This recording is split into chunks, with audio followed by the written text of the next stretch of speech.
అందరికీ వందనాలు తెలియజేస్తున్నాను. నేను మీ రాంభవన్ నేను మాట్లాడుతున్నాను. హోలీ వర్డ్స్ నా యూట్యూబ్ ఛానల్ ద్వారా మరొక సందేశాన్ని మీ ముందుకు నేను తీసుకొస్తున్నాను. I for God ministry Vijayaprasad రెడ్డికి మానసిక స్థితి ఏం బాగోలేదని నాకు అర్థమవుతుంది. ఎందుకు అంటే ప్రతి సంవత్సరం జనవరి మాసంలో పెట్టే మీటింగ్లో అతను ఈ మధ్యకాలంలో ప్రతి సంవత్సరం కూడా జనవరి మాసంలో మీటింగ్లు పెడుతూ సెమినార్ పెడుతూ ఉంటాడు. ఆ సెమినార్లో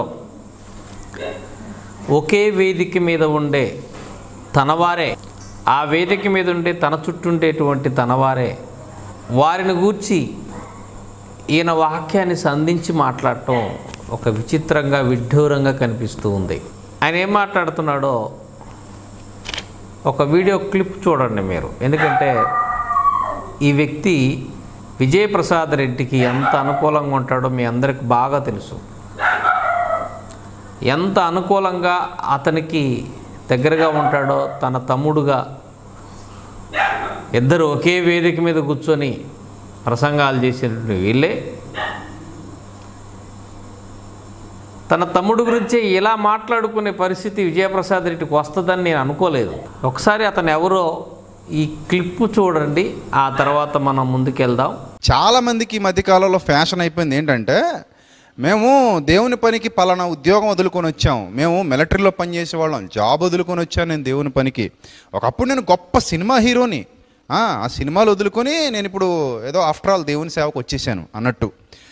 ఆ గతంలో వాళ్ళు ఏంటి అనే దాన్ని ఎక్స్పోజ్ చేసుకుంటూ, అది నిజమో అబద్ధమో కూడా ఎవరికి తెలియదు. వీళ్ళు అసలు సినిమా హీరోయే కాదా, వీడు అసలు సినిమాలు తీసాడో లేదో కూడా ఎవరికి తెలియదు, నిజంగా మిలిటరీలో చేసాడో లేదో ఎవరికి తెలియదు, నిజంగా అంత గొప్ప ఉద్యోగం కాదా ఎవరికి తెలియదు, నిజంగా అంత గొప్ప స్టేటస్ ఏదో గొప్ప జాబు, దుబాయ్లో గొప్ప జాబ్ వదులుకొని వచ్చేసాను, లేకపోతే పలానా అమెరికాలో గొప్ప జాబ్ వదులుకొని వచ్చేసాను, కోట్ల రూపాయలు విలువ చేసే ఉద్యోగాన్ని వదులుకొని వచ్చేసాను.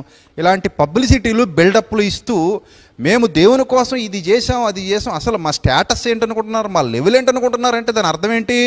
మేము దేవుని సేవలోకి వచ్చేసామంటే ఎంత గొప్పదాన్ని వదులుకొని ఏదో ఇంత పనికిరాని సేవలోకి వచ్చామన్నట్ట వాళ్ళ ఇంటెన్షను. అసలు అలా మాట్లాడొచ్చా? చాలామంది ఈ మధ్యకాలంలో అదే చేస్తున్నారు. నేను ఒకప్పుడు జాబ్ హోల్డర్ని, నేను ఎంఎన్సి కంపెనీలో పనిచేసిన వాడిని, నేను 9 years ఆఫ్ కార్పొరేట్ ఇండస్ట్రీలో ఎక్స్పీరియన్స్ ఉన్నవాడిని, నేను ఒక కంపెనీకి మేనేజర్గా పనిచేస్తూ సుమారుగా 10 lakhs per annum నా ఇన్కమ్.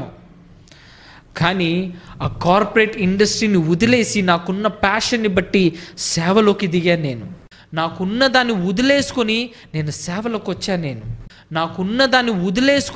నేను సేవలోకి వచ్చాను. చూశారు కదండి, విజయప్రసాద్ రెడ్డి ఒక విషయాన్ని లేవనెత్తి మాట్లాడుతున్నాడు. ఏమిటంటే, చాలామంది సేవకులు సేవలోకి వచ్చిన తర్వాత, నేను ఒకప్పుడు ఉద్యోగం చేసుకునేవాడిని, ఉద్యోగం విడిచిపెట్టి సేవలోకి వచ్చాను అని అదేదో ఘనమైన కార్యంలాగా గతంలో ఉన్న విషయాన్ని సేవలోకి వచ్చిన తర్వాత ఏదో దాన్ని గొప్పలు చెప్పుకోవటం, డంభంగా దాన్ని చెప్పుకోవటం అనేది మనం చూస్తున్నాము అని. ఎవరో ఒక అతను మిలిటరీలో ఉన్నాడట, మిలిటరీ కూడా వదులుకొని నేను గతంలో మిలిటరీలో పనిచేసిన వాడిని అని చెప్పుకున్నాడట.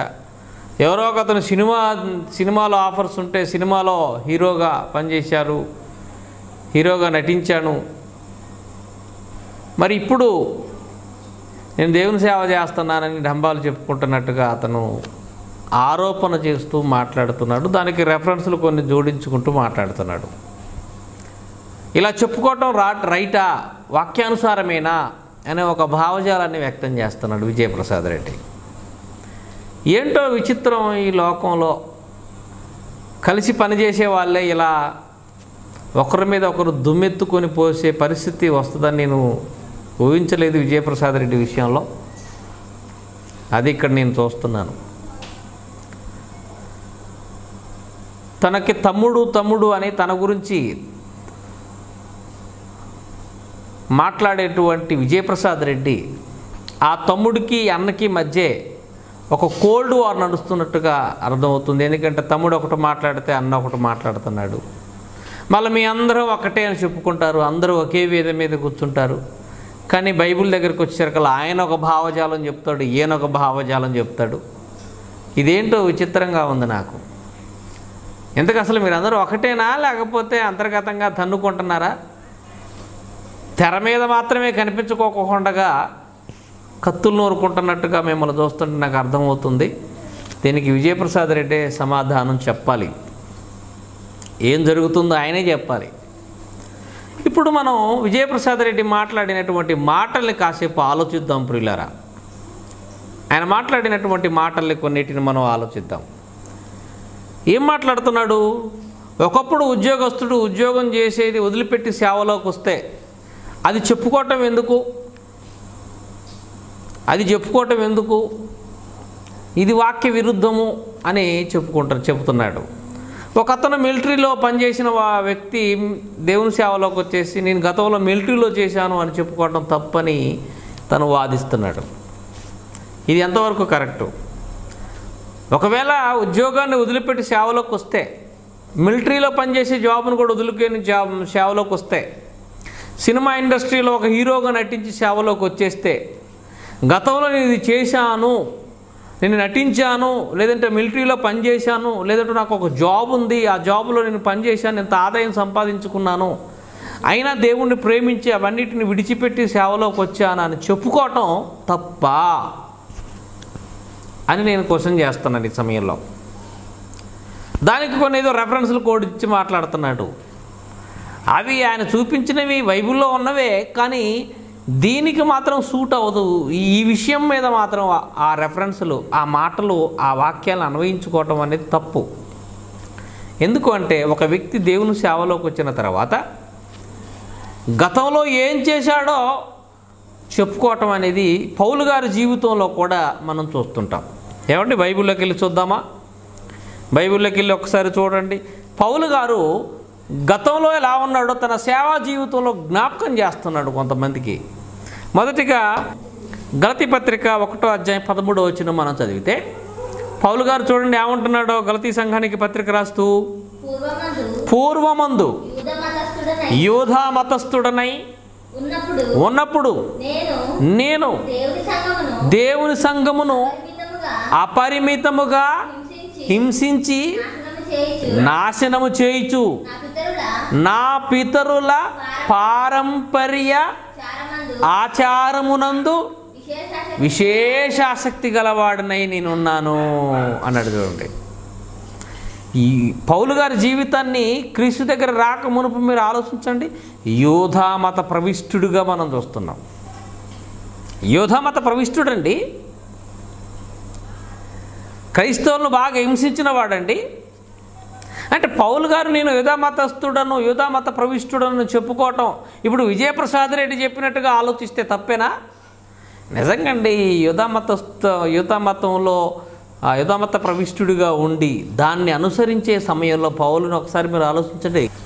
చేసేది తప్పే, కానీ గుర్రం ఎక్కాడు అని అంటే క్రైస్తవులందరినీ ఎక్కడ కనపడితే అక్కడ వారిని హింసించటం, కొట్టడం, ఈడ్చుకొని రావటం, ఇంట్లో ఉన్న వారిని సైతం. ఎలా చేశాడండి? నిజంగా తను నమ్మిన సిద్ధాంతం కొరకు ఎంతగా ప్రయాసపడ్డాడో, అది తప్పైనా కానీ ఎంత కమిట్మెంట్తో పనిచేశాడో పౌలు జీవితంలో ఈ సందర్భాన్ని చూస్తుంటే మనకు అర్థమవుతుంది. మరి పౌలు నేను ఒకప్పుడు యూదా మత ప్రవిష్టుడను, నిష్ణాతుడను, దానికోసం నేను ఆ పితరులు నాకు నియమించినటువంటి, మాకు అనుగ్రహించినటువంటి ఆచార పద్ధతులన్నిటిని కూడా గొప్పగా అవలంబించేవాడని చెప్పుకున్నాడు కదా.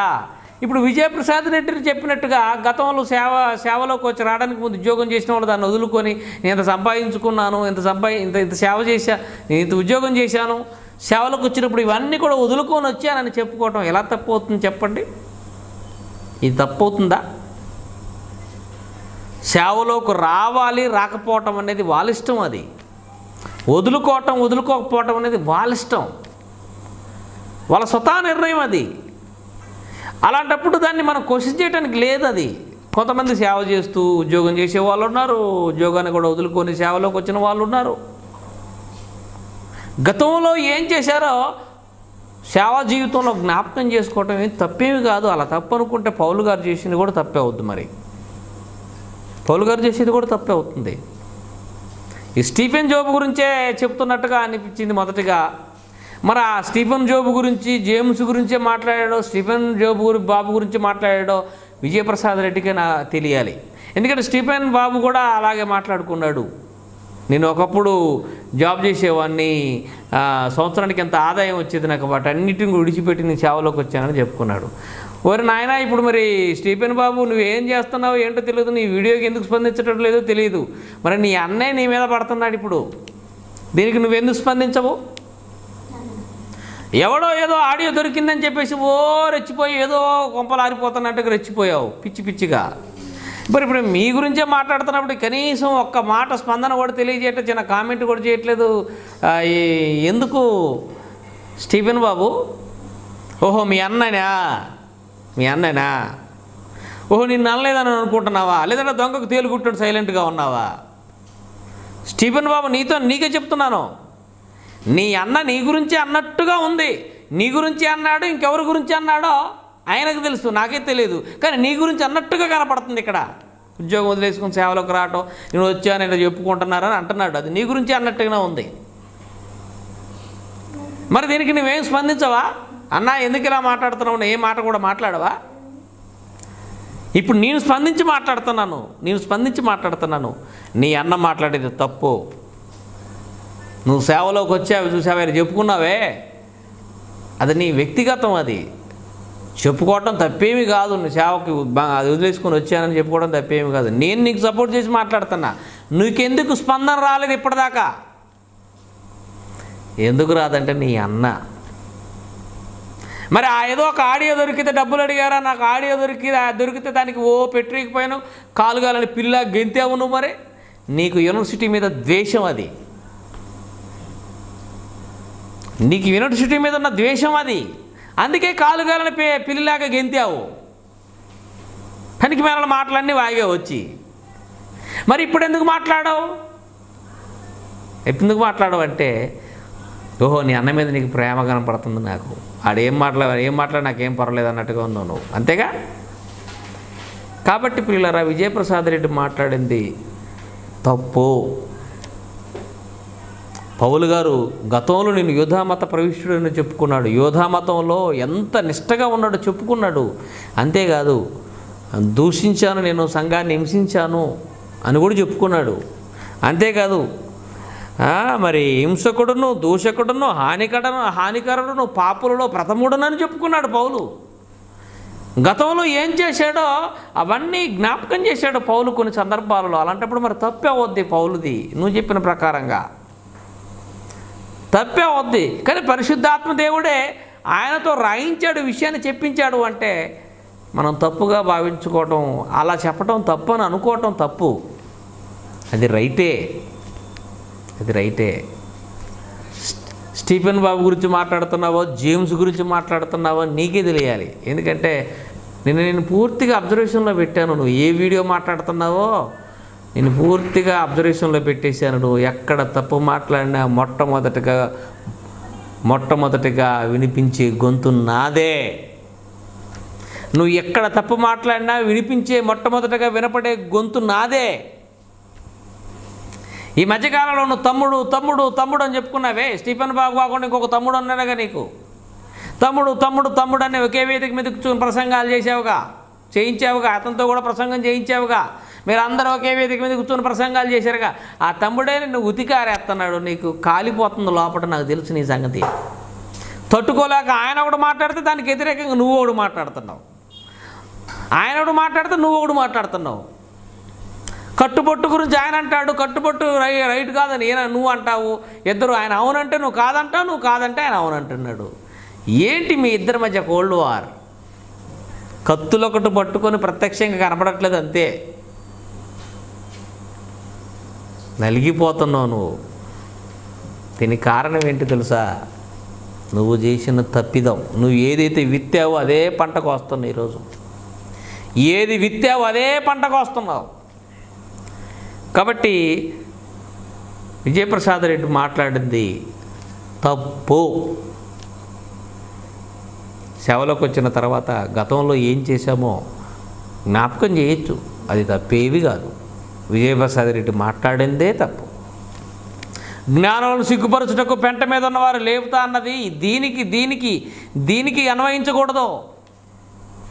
లోకంలో ఉన్న జ్ఞానులు సిగ్గుపరచటానికి, లోకంలో జ్ఞానుల నుంచి విర్రవీగుతున్నారు కొంతమంది. లోకంలో జ్ఞానులను విర్రవీగుతున్నారు. క్రైస్తవ్యాన్ని చూసినా, బైబిల్ పట్టుకున్న వారు చూసినా, బైబిల్లో ఉన్న సంగతులు బోధించినా ఇవి తప్పు, ఇదేమి జ్ఞానం అని లోకంలో లోక జ్ఞానాన్ని చూసి విర్రవీగుతున్న వారు ఉన్నారే, వారిని సిగ్గుపరచడానికి పెంట మీద ఏ జ్ఞానము లేనటువంటి వారు లేవనెత్తాడు. వాళ్ళకు సిగ్గు కలిగించడానికి, గొలియాతు అనే వాడిని కొట్టడానికి దేవుడు వీరునిగా తీసుకొచ్చింది. దేవుడు గొలియాతుని కొట్టాలంటే, అరే నిన్ను కట్టితే కాదు, ఈటతో కాదురా, చూడు ఎలా కొడతానో చూడన్నాడు దేవుడు. దేవుడే యుద్ధం చేయాలని అనుకుంటే వీరులు అవసరమే లేదు. వీరులతో యుద్ధం చేయించడు ఆయన తలుచుకుంటే. పిల్లలతో కూడా యుద్ధం చేయించేసాడు. ఈ గొలియాతును కొట్టడానికి యుద్ధంలో అనుభవం లేనివాడు, కనీసం కత్తి పట్టుకోవడం కూడా తెలియనివాడు, ఆ యూనిఫామ్ వేసుకోవటం, యుద్ధం చేసేటప్పుడు వేసుకుంటారే ఆ సామాగ్రి వేసుకోవడానికి కూడా అనుభవం లేనటువంటి దావీదును పెట్టి చిన్న పిల్లాడితో వాడిని కొట్టించాడు దేవుడు. అది దేవుడు అంటే. అందుకనే ఈ లోకంలో గొలియాతు లాంటి గొప్ప వాళ్ళు చాలామంది ఉన్నారు. విర్రవీగుతున్నారు జ్ఞానంలో, సంపదలో సంపదను చూసుకుని విర్రవీగేవాడు ఒకడు, జ్ఞానాన్ని చూసుకొని విర్రవీగేవాడు ఒకడు, ఈ లోకంలో ఉన్నటువంటి పనికిమాలిన జ్ఞానంతో విర్రవీగేది మరొకడు. ఇలాంటి వాళ్ళందరినీ కొట్టడానికి దేవుడు ఎవరిని ఎన్నుకుంటున్నాడు అంటే పెంట మీద ఉన్న వారిని, ఎన్నిక లేని వారిని ఎన్నుకుంటున్నారు. దాన్ని తీసుకొచ్చి దీనికి ఆపాదించకూడదు, తప్పు. కాబట్టి విజయప్రసాద్ రెడ్డి మాట్లాడింది తప్పు. Okay, thank you.